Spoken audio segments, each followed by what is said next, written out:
Hello, আসসালামু আলাইকুম। প্রিয় শিক্ষার্থী, তোমরা সবাই কেমন আছো? আমরা আজকে আরেকটি নতুন টপিক নিয়ে তোমাদের সামনে হাজির হয়েছি। ইতিমধ্যে তোমরা দেখতে পাচ্ছ যে আমরা সেন্টেন্সটা কি আমরা জানি যে সাধারণত সেন্টেন্স হচ্ছে 5 প্রকার। এই 5 প্রকারের মধ্যে আমরা গত ভিডিওতে পার্ট 1 এ আমরা অ্যাসার্টিভ সেন্টেন্স কাকে বলে এটি দেওয়া হয়েছে। তোমরা যারা এখনো ওই ভিডিওটি দেখো নাই তোমরা দেখতে পারো, ডেসক্রিপশনে লিংক দেওয়া আছে। আমাদের এখানে আছে ইন্টারগেটিভ সেন্টেন্স।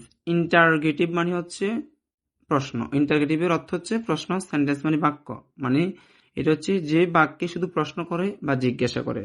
আমরা এখানে লেখা আছে যে সেন্টেন্সের বাংলা অর্থ হচ্ছে বাক্য। ছোট ছোট শব্দ মিলে এই ধরনের বাক্য তৈরি হয়।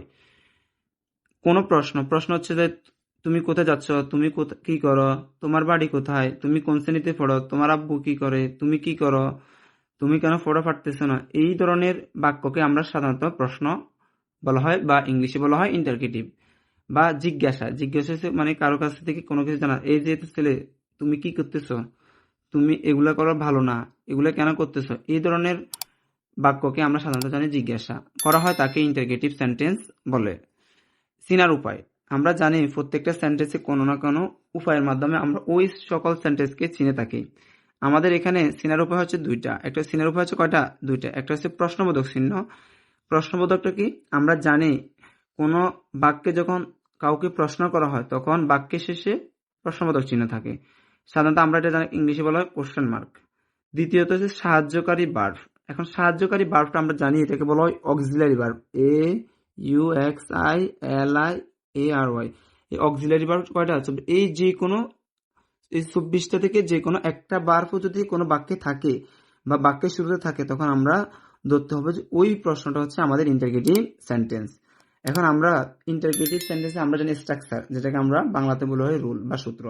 আমাদের ইন্টারগেটিভ সেন্টেন্স করার ক্ষেত্রে আমাদের দুইটা স্ট্রাকচার থাকে। একটা হচ্ছে ডব্লিউএস কোশ্চেন দিয়ে শুরু হয়, আর একটা হচ্ছে অক্সিলারি ভার্ব দিয়ে শুরু হয়। ডব্লিউএস ওয়ার্ড কি এগুলো আমি একটু ক্লিয়ার করতেছি। যেমন হচ্ছে হোয়াট, ডব্লিউএইচ এটি হোয়াট, HOW হাউ, HER তারপর হচ্ছে WH who, when, WHE when. এই ধরনের যেমন ডব্লিউএস মানে ডব্লিউএস দিয়ে শুরু হওয়া, এই বাক্য যেমন এখান দিয়ে শুরু আছে।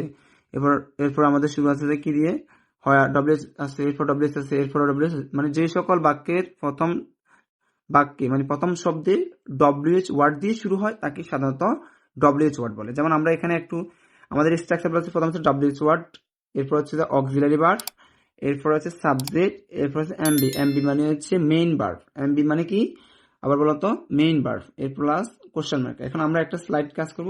আমাদের এখানে প্রথম হচ্ছে ডব্লিউএস ওয়ার্ড, তাহলে আমরা হোয়াটের এইখানে বলছে ডব্লিউএস ওয়ার্ড, ডব্লিউএস আছে আছে, ওয়ার্ড মানে একটা বাক্য, বাক্যটা আছে আছে। এরপর হচ্ছে অক্সিলারি, কি ভার্ব? অক্সিলারি মানে হচ্ছে ইজ, এটা হচ্ছে আমাদের ভার্ব, আর এটা হচ্ছে ডব্লিউএইচ ওয়ার্ড। এরপর আমাদের বলা আছে সাবজেক্ট।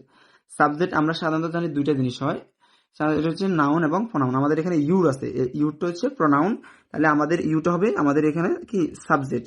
আর আমাদের এরপর হচ্ছে মেইন ভার্ব, মানে এটা হচ্ছে নেম, আর কোশ্চেন মার্ক। দ্বিতীয় স্লাইডে আমাদের আরেকটা আছে যেটা হচ্ছে যাই স্ট্রাকচারটা হচ্ছে আমাদের অক্সিলারি ভার্ব, এরপর সাবজেক্ট, এরপর মেইন ভার্ব, এরপর কোশ্চেন মার্ক। অক্সিলারি ভার্ব আমরা একটু আগে বলছি আমাদের এখানে 24টাতে যে কোনো একটা, যেমন হ্যাভ, আমরা এটা জানি হ্যাভ, হ্যাড, হ্যাজ, এটাকে বলা হ্যাভ ভার্ব। এরপর আমাদের সাবজেক্টকে ইউ, এই ইউ হচ্ছে কি আমাদের সাবজেক্ট, আর হ্যাভটা হচ্ছে ভার্ব। মেইন ভার্ব মানে ডান, এটা হচ্ছে এমবি ভার্ব, এমবি এর বলা হয় মেইন, এমবি এর পুনর হচ্ছে মেইন ভার্ব, কোশ্চেন মার্কের কোশ্চেন মার্ক। তাহলে আমরা এখানে আজকে এই পর্যন্ত, আমরা সামনের ভিডিওতে ইনশাআল্লাহ আরেকটি টপিক নিয়ে তোমাদের সামনে হাজির হবো। আসসালামু আলাইকুম।